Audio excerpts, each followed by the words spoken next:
আলো জ্বেলে রাখতে হবে, তাহলে জাগবে কে?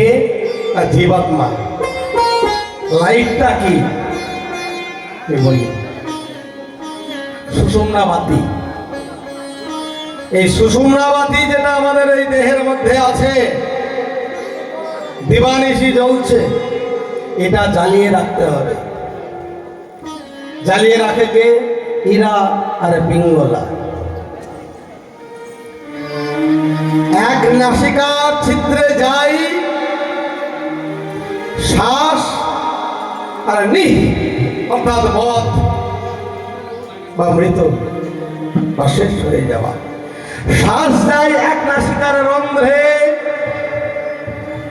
আর ওই সুষুম্না বাতিকে একবার করে জাগিয়ে দেয়। জাগাতে গিয়ে নিজেই প্রাণ চলে যায়, শ্বাসটা নিঃশ্বাস হয়ে অমর নাসিকা ছিদ্র দিয়ে বেরিয়ে আসে। ওই যেটা প্রবেশ করে তাকে বলে ইরা, আর যেটা বেরিয়ে যায় সেটার নাম হচ্ছে পিঙ্গলা। একটা তেল আর একটা হচ্ছে সলতে। তেল আর সলতে না হলে যেমন প্রদীপ জ্বলে না, জ্বলে কি মা, তেমনি একটা হচ্ছে তেল আর একটা হচ্ছে সলতে। ইরা পিঙ্গলা এই সুষুম্না বাতিটাকে জাগিয়ে রাখে। আর সুষুম্না বাতি যখন জেগে থাকবে, যে জাগাতে পারবে, হ্যাঁ, তার কি হবে না, গোবিন্দের সঙ্গে সম্পর্ক হবে। আর গোবিন্দের সঙ্গে যদি সম্পর্ক না হয়, ওমা, ভগবানের পারঘাটায় গিয়ে শেষের দিনে বসে বসে কাঁদতে হবে, নয় কি? আমরা এলাম এমন মানব কুলে জন্ম নিয়ে ভজবো ভজবো ভজবো বলে, জননীর ধরে উত্তমুণ্ড হেট পদে,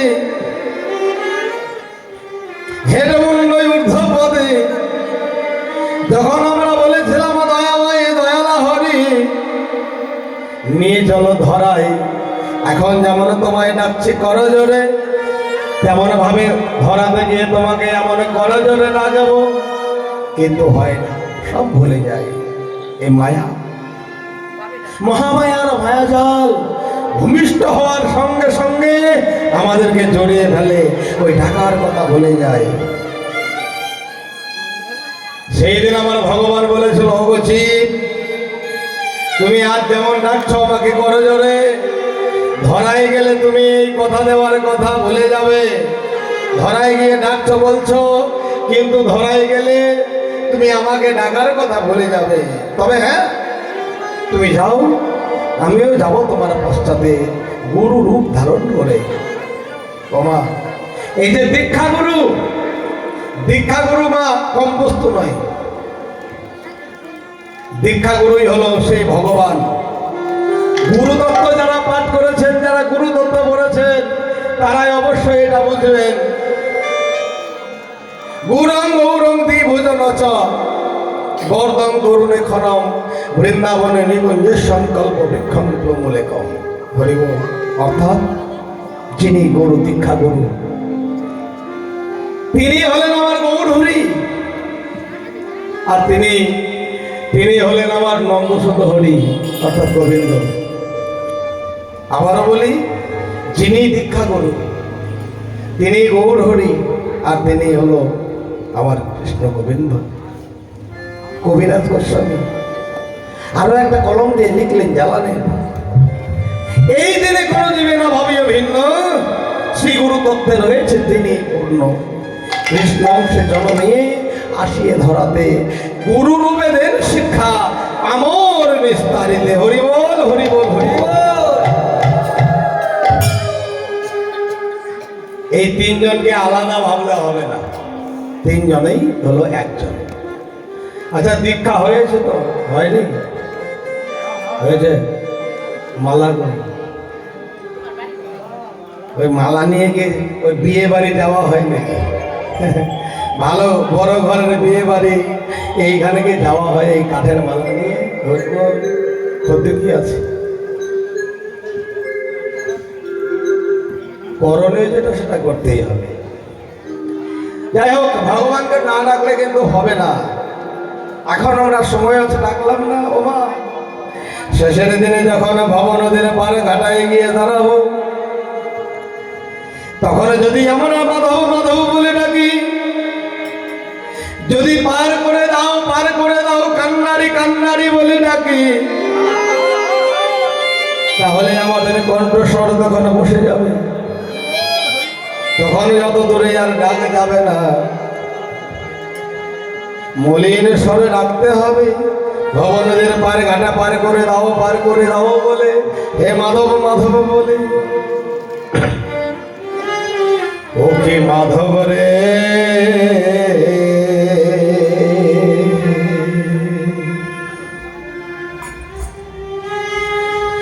দয়া করে ভেরা করে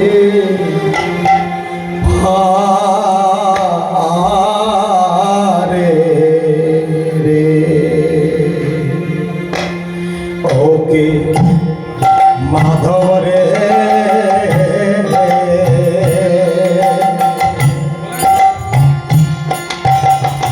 দয়া করে ফেরা করে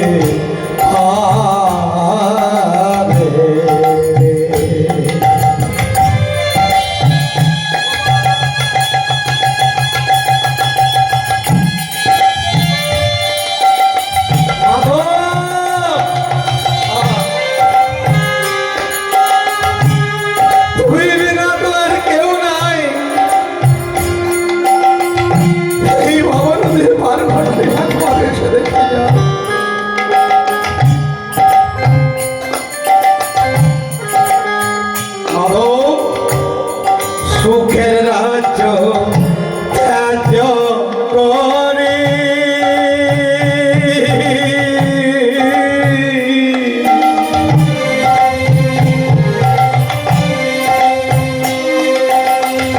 হইলাম মাধব আমি দিন ভিখারি।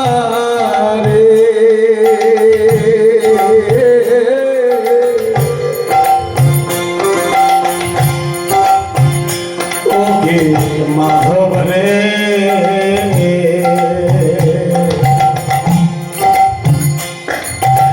দয়া করে ভেরা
পূবের বেলা পশ্চিমে যায় গরে,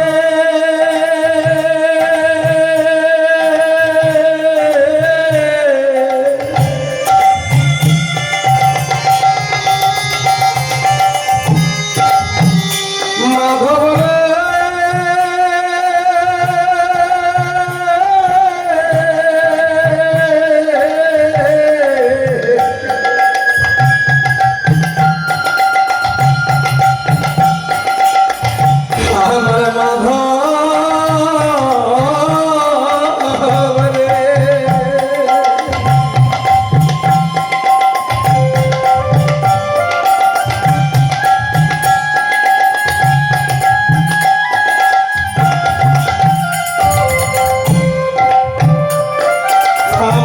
পূবের বেলা পশ্চিমে যায় করে,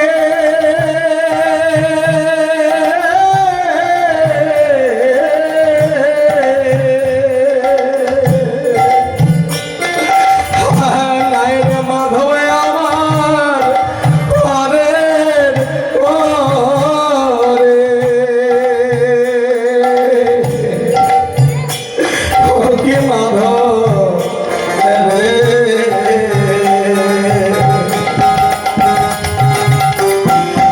দয়া করে ভিড়াও নৌকা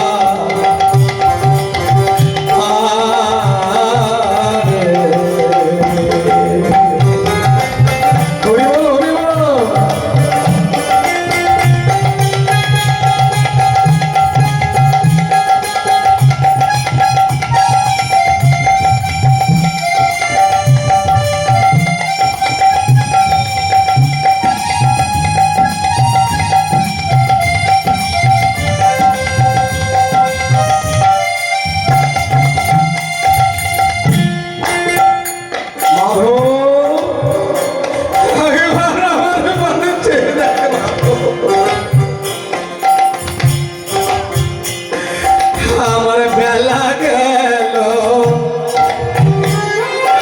সন্ধ্যা হলো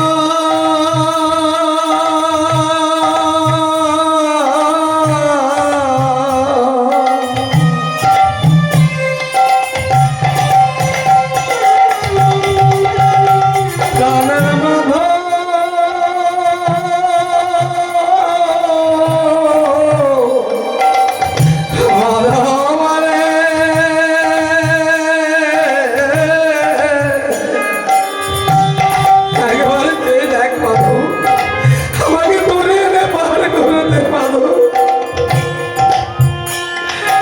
আমার বেলা গেল সন্ধ্যা হলো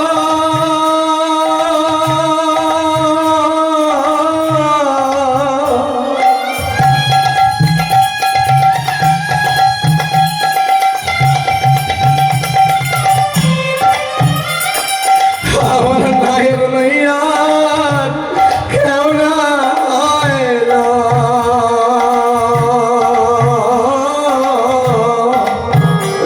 ওকে মাধব রে দয়া করে ফেরাও নৌকা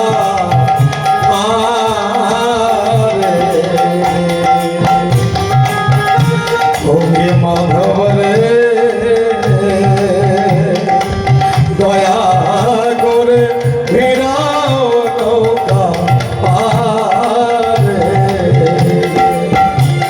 ওকে মাধব রে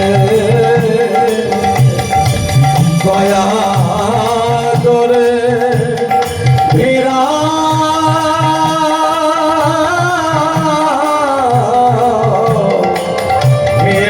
নৌকা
আমরা প্রত্যেকে সজাগ থাকবো মা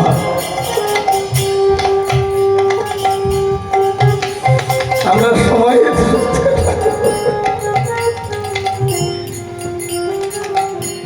আমরা সময় থাকতে রাখবো এমন দিনটি যেন কারো নাই মহাভারতের পার কাটায় গিয়ে যেন পারের জন্য অপেক্ষা করতে হয় মহাভারতের পার কাটায় যেন জন্য মাঝির জন্য আমাদেরকে যেটা কাঁদবো, যেটা আমরা কাঁদবো, এখন থেকে কাঁদবো। হরি বল, হরি বল, হরি বল। নাম ছাড়লে হবে না গো মা।